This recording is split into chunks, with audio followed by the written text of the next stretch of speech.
Why does the princess look sad, Daddy? The little girl asked. Then what the single dad did changed everything.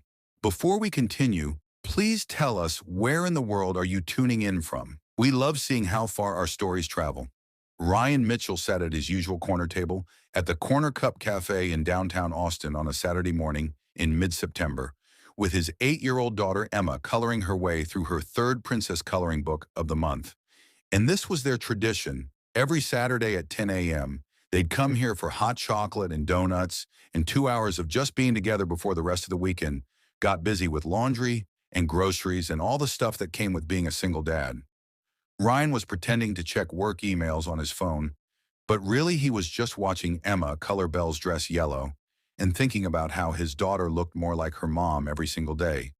And it had been 4 years since his wife Amy died, but some mornings the missing her still hit him like a punch to the chest.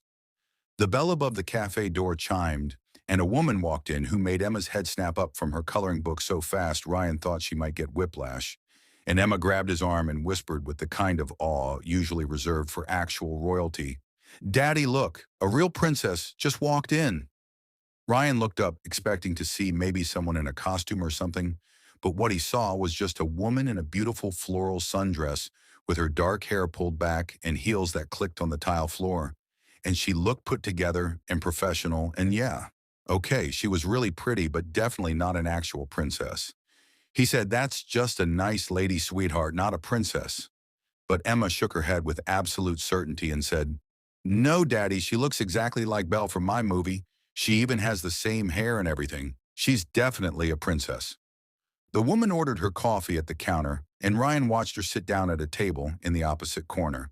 And that's when he noticed that this supposed princess was crying. Not loud, dramatic crying, but the quiet kind where you're trying really hard to hold it together in public and failing. And she kept wiping her eyes and looking at her phone, and then crying harder. Emma noticed too because his daughter noticed everything, and she tugged on Ryan's sleeve and said in that concerned voice she got, "Daddy, why does the princess look sad? Princesses are supposed to smile and be happy like in the movies." Ryan said, "Sometimes people just have bad days, honey. It's okay to be sad sometimes." And Emma looked at him with those big eyes that were exactly like her mother's and said, "But you always tell me that when someone's sad, we should try to help them. That's what Mommy would want us to do. Remember?" Ryan did remember because he'd been saying that exact thing since Emma was 4 years old and asking why Mommy wasn't coming home from the hospital. And now his own words were coming back to bite him because his 8-year-old daughter was absolutely right. Before Ryan could figure out what to say, the woman dropped her phone and it clattered across the floor and slid right under Ryan's table. And he picked it up and couldn't help seeing the lock screen, which was a photo of her in a wedding dress standing next to a man with the words Derek and Claire and a date from 3 months ago. He walked over to her table and said, "You dropped this," and held out the phone. And the woman looked up with mascara streaked down her face and said, "Oh my God, thank you. I'm so sorry. I'm a complete mess right now. You probably think I'm crazy sitting here crying in public." Before Ryan could respond, Emma appeared right next to him, because apparently his daughter had decided this was happening whether he was ready or not. And Emma said with zero filter, "Are you okay, princess? You look really sad. Did something bad happen?" The woman looked surprised, and then she actually laughed a little bit through her tears and said, "Princess? That's very sweet. I'm Claire, and yeah, something kind of bad happened. But it was a while ago. I'm just having a hard morning." Emma said with the brutal honesty that only 8-year-olds can pull off, "You look like Belle from Beauty and the Beast. That's why you're a princess. But Belle smiles a lot and you're crying. Did your prince turn into a beast or something?" Ryan wanted to disappear into the floor, but Claire laughed for real this time and said, "You know what? That's actually pretty accurate. My prince turned out to not be much of a prince at all." Ryan said, "I'm Ryan. This is Emma. I'm really sorry. She's extremely direct, and apparently we're bothering you during your Saturday morning breakdown." But Claire shook her head and said, "No, please don't apologize. Adults spend so much energy pretending not to notice when someone's falling apart. It's actually really refreshing to have someone just ask." She looked at Emma and said, "Do you guys want to sit down for a minute? I could probably use the company, honestly." And Emma was already climbing into the chair across from Claire, before Ryan could say yes or no. They sat there for the next hour and a half, which was way longer than Ryan had planned, and Claire told them the age-appropriate version of her story, which was that she was supposed to get married 3 months ago, but the man had changed his mind at the last possible second. Emma was absolutely outraged and said, "He left you at the wedding? That's so mean. You're really pretty and nice. He must be really dumb." And Claire laughed and said, "Thank you, sweetheart. I moved here to Austin from Dallas a few weeks ago to start over, and this morning I was looking at old photos and feeling sorry for myself. So I came here to at least be sad in public instead of alone in my apartment." Ryan said, "Austin's a good city for fresh starts. I've lived here my whole life." And Claire said, "What do you do?" And Ryan said, "I'm a construction site supervisor for Oak Ridge Construction. We do commercial buildings mostly." And Claire's entire face changed. She said, "Wait, Ryan Mitchell? You're Ryan Mitchell from Oak Ridge?" And Ryan said, "Yeah, how did you know that?" And Claire put her hand over her mouth and started laughing and said, "I'm your new occupational health nurse. I start on Monday. I'm supposed to do safety checks and handle on-site injuries. We're literally going to be working together." They both just sat there staring at each other while Emma said, "This is like when the princess meets the prince in the village before the ball, and they don't know they're going to see each other again." And honestly, Emma wasn't wrong. Ryan said, "Wow, okay. Small world. I guess I'll see you Monday then." And Claire said, "I guess you will. This is either going to be really convenient or really awkward." And Ryan said, "Let's go with convenient. And hey, if you need anything while you're settling into Austin, restaurant recommendations or directions or whatever, I can give you my number, for work stuff." Claire smiled, and it was the first real smile Ryan had seen from her all morning. And she said, "I'd actually really like that. I don't know anyone here yet, and it's been kind of lonely." And Emma, who had apparently appointed herself as the director of this entire interaction, said, "You should come to the park with us tomorrow. We go every Sunday and feed the ducks. You can meet our friends, and Daddy knows where all the good swings are." Ryan said, "Emma, don't pressure people into hanging out with us." But Claire was already nodding and said, "Actually, that sounds really nice. If you don't mind me crashing your Sunday tradition." Ryan said, "We definitely don't mind.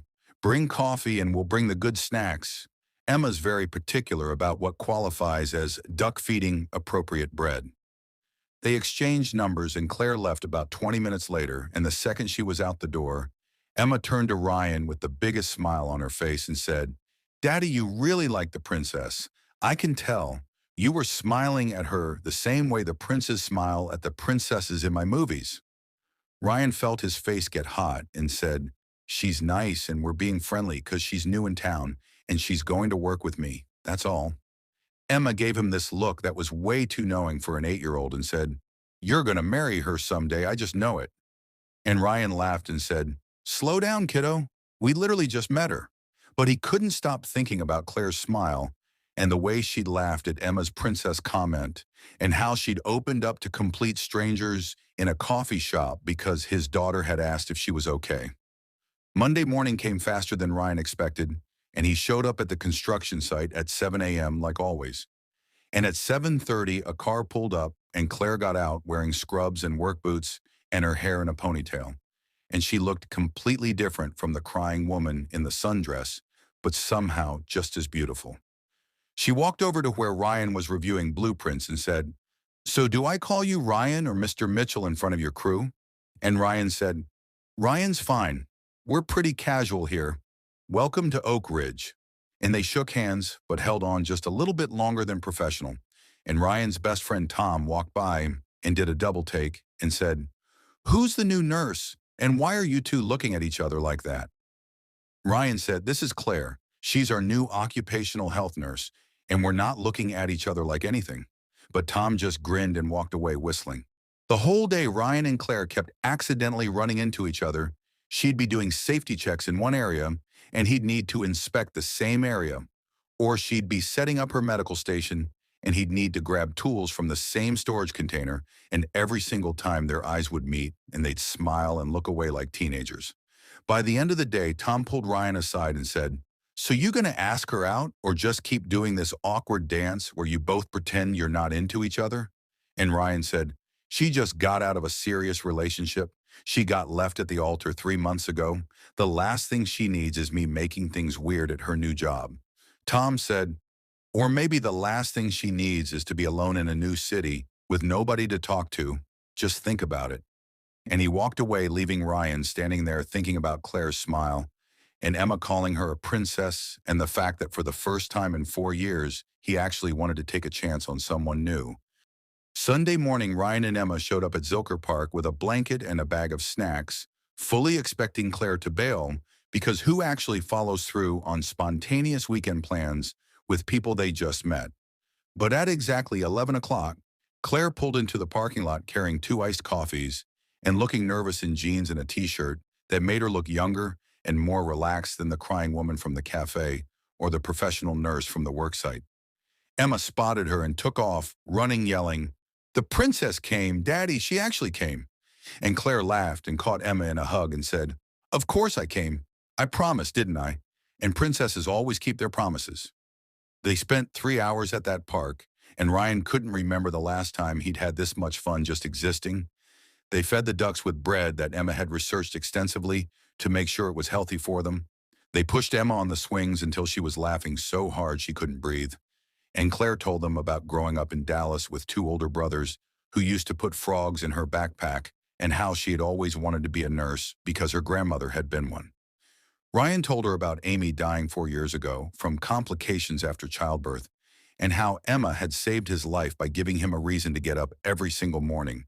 And Claire's eyes got wet and she said, "She's incredible. You've done an amazing job with her." The Sunday park hangouts became their routine through September and October, and at work, Ryan and Claire were completely professional. She did her safety checks and handled minor injuries and kept the crew healthy, but there was this energy between them that everyone on site could feel. Tom kept making comments like, "You two need to just go on a real date already. This tension is killing all of us." And Ryan would say, "We're friends. She's recovering from a bad breakup. I'm not going to push." But the truth was, he was falling for Claire, and he was pretty sure she was falling for him too, based on the way she looked at him when she thought he wasn't paying attention. Late October, the company threw their annual family barbecue, and Emma begged Ryan to invite Claire. So he did, and she showed up in a sundress that made Ryan forget how to form sentences for a solid 30 seconds. Emma was glued to Claire's side the entire time, showing her off to everyone, like she'd discovered buried treasure. And all the other workers' wives assumed Claire was Ryan's girlfriend, and neither of them corrected anyone. Because honestly, it felt kind of nice to just pretend for an afternoon. When they were walking to their cars after the barbecue, Ryan said, "Sorry, everyone assumed we were together. That must have been awkward." And Claire stopped walking and said, "I didn't mind actually, it felt really natural." Ryan took a breath and said, "Would you want to get dinner sometime? Like actual dinner. Just the two of us. Like a date?" And Claire looked nervous and said, "Like a real date, not just friends hanging out?"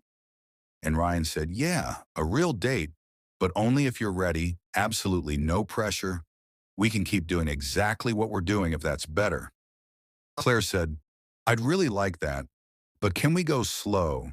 My last relationship kind of destroyed my ability to trust my own judgment." And Ryan said, "Slow is perfect. I've got an 8-year-old daughter and a dead wife. I'm not exactly rushing into anything either."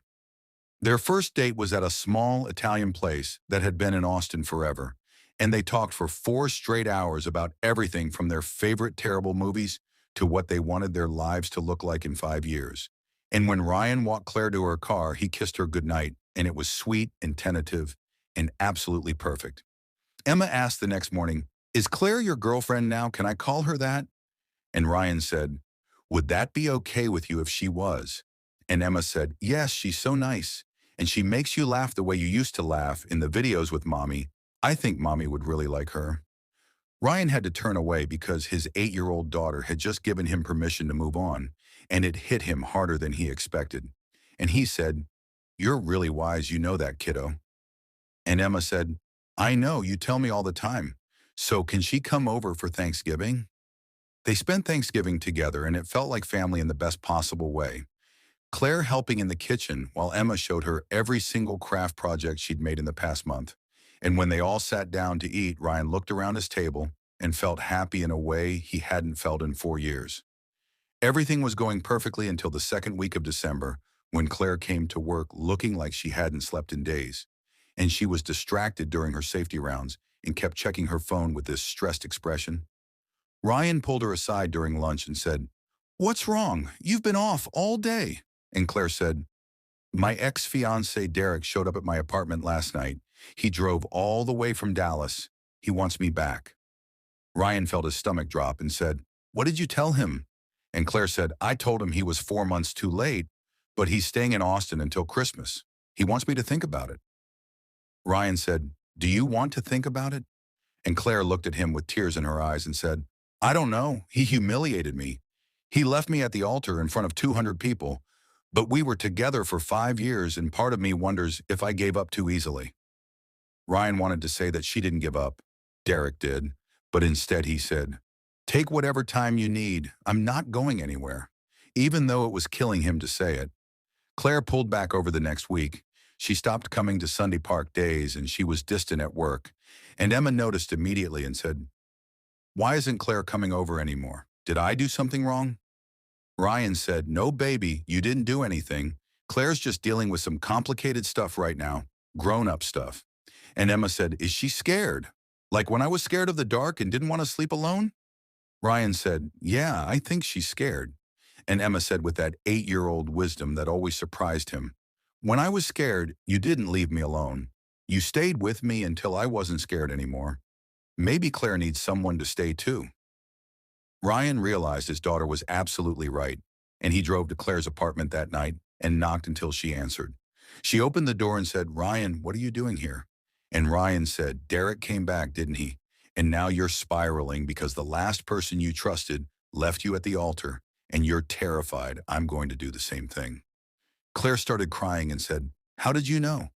And Ryan said, "Because I know you, and I know what it's like to be scared of letting someone in when you've lost someone before. I lost Amy, and for 4 years I couldn't even imagine loving anyone else, because what if I lost them too?" He took her hands and said, "I can't promise you that I'll never leave because life happens and things are unpredictable, but I can promise you that I will fight. I will show up. I will choose you every single day that I'm able to choose. And Claire, I am so tired of being scared of what might go wrong that I miss out on what could go right." Claire kissed him hard and said, "I choose you. I choose this. I'm done letting Derek have any power over my future." And Ryan said, "So what are you going to tell him?" And Claire said, "I'm going to tell him that I found someone who showed up when it mattered, and I'm not stupid enough to let that go."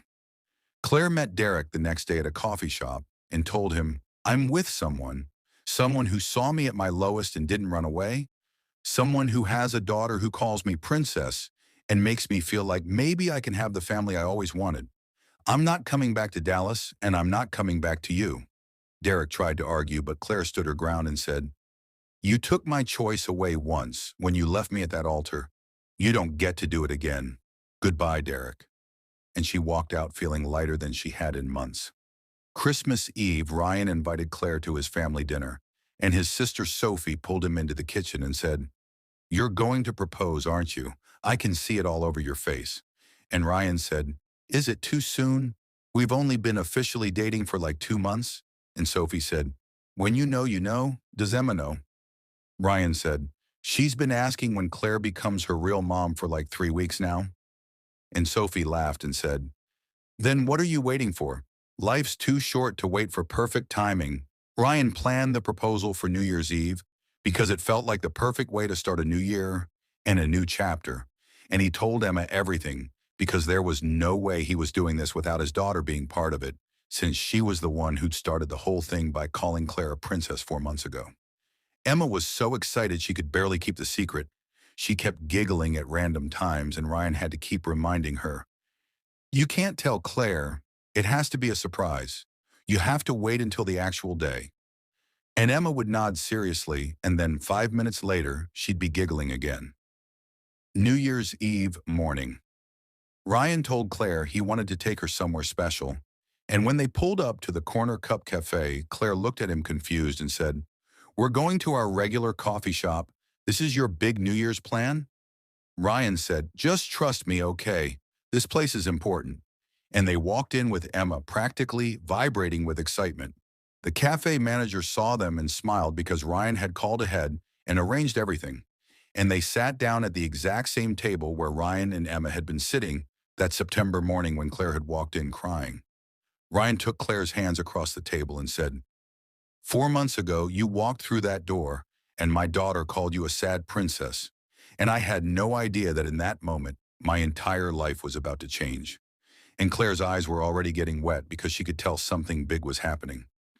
He said, "You came to Austin heartbroken and alone, and you sat in this cafe looking at photos of a wedding that never happened, and Emma saw you and said we should help you. And sweetheart, helping you has been the best thing I've ever done, besides being Emma's dad." Ryan got down on one knee right there in the middle of the cafe and said, "You showed me that my heart could grow, that loving you doesn't mean forgetting Amy. It means honoring her by choosing to keep living and keep opening myself up to happiness." And before he could pull out the ring, Emma jumped up, holding a poster board sign she'd been hiding under the table. The sign was covered in glitter and stickers, and Emma's careful handwriting that said, "Will you be my mom?" And Claire put both hands over her mouth and started crying happy tears, while Emma stood there grinning so hard her face looked like it might split in half. Ryan pulled out the ring and said, "Claire Donovan, will you marry me? Will you marry us? Will you be Emma's mom and my wife and part of this family we've been building?"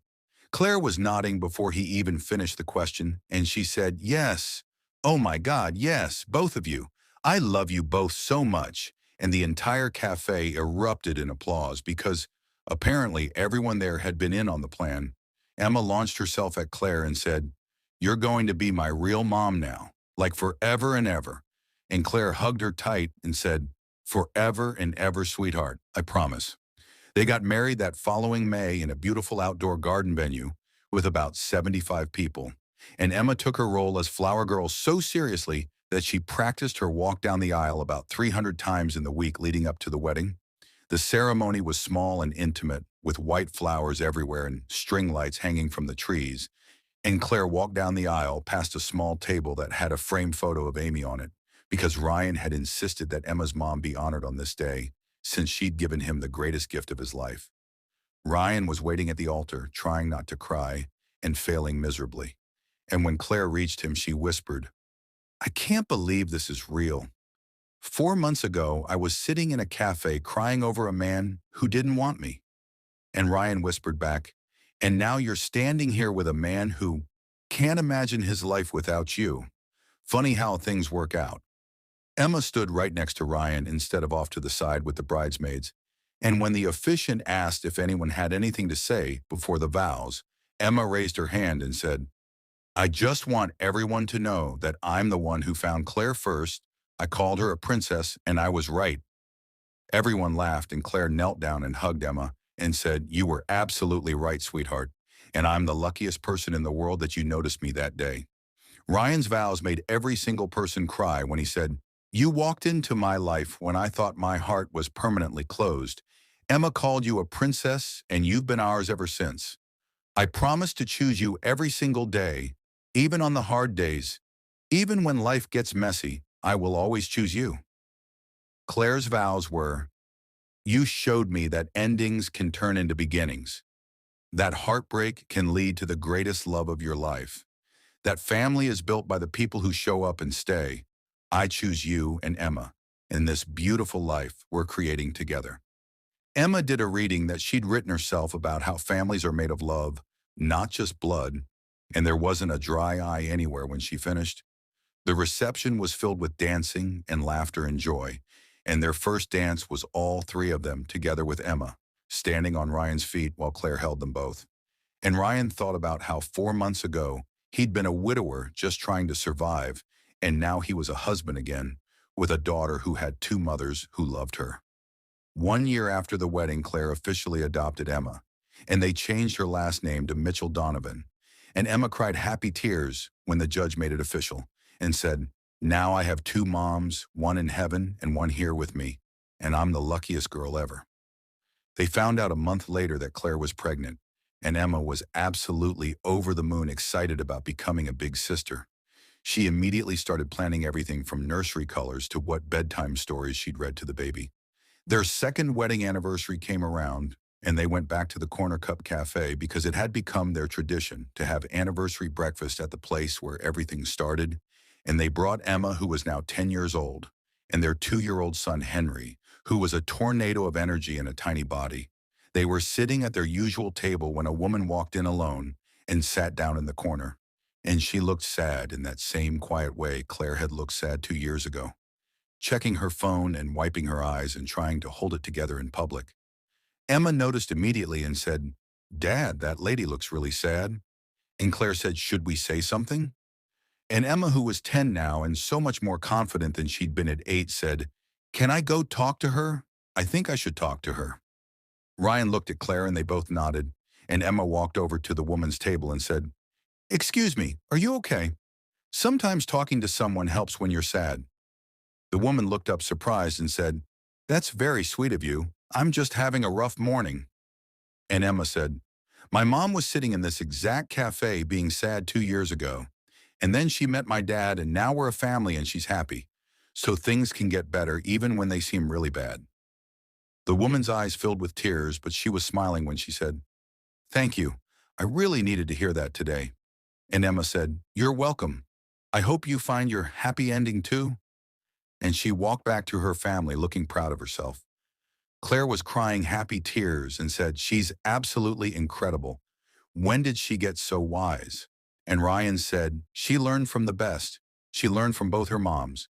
And he meant it because Emma had Amy's kindness and Claire's compassion, and somehow she'd become this amazing human who saw sad people and wanted to help them.